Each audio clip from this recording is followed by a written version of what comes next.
आहेत. आता काल किरीट सोमय्यांनी जे काही केलं अमरावतीला जाऊन, मी पण आरटीआय त्याच्यामध्ये काल टाकला त्यांना की किरीट सोमय्यांची बैठक वैध होती का, कोणी बोलवली. महापौरांचं रेकॉर्डिंग माझ्याकडे आलं की महापौर म्हणतात मी नाही बोलवली, ते एका पत्रकाराला सांगतात. मग ही बैठक बोलवली कोणी? म्हणजे सत्ता आहे म्हणून आम्ही काही करू, सत्ता आहे म्हणून किरीट सोमय्या गावागावात जाऊन भांडणं लावणार. बांगलादेशी कुठे आहेत बांगलादेशी? आणि मग गृहमंत्री नाकाम आहेत का तुमचे? IAS IPS काय करतायत? गृह खात्याचे लोक, वरिष्ठ पोलीस अधिकारी काय करतायत? त्यांना सस्पेंड करा जर ते बांगलादेशींना कंट्रोल करत नसेल. किरीट सोमय्या म्हणतात की मुंबईत 80% फेरीवाले आता ते काय स्टेशनच्या बाहेरचे बांगलादेशी आहेत. याचा अर्थ तुमचं गृह मंत्रालय फेल झालं, तुमचं केंद्रीय गृह मंत्रालय फेल झालं, तुमच्या यंत्रणा फेल झाल्या, महासंचालक, मुंबईचे पोलीस कमिशनर सगळे फेल आहेत. त्यांचा पगाराचा दंड आम्ही का सहन करायचा? त्यांनी राजीनामे द्यावेत आणि एकटे किरीट सोमय्यांनी राज्य चालवावं.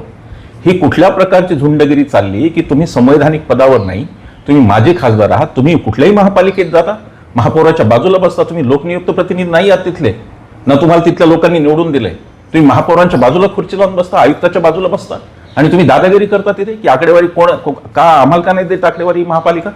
आम्ही मागतो RTI मध्ये. कोणत्या RTI मध्ये किरीट सोमय्यांनी मागवलं? मी आता तेही विचारले की RTIचं त्यांनी उल्लेख. ही जी झुंडगिरी चालली ना,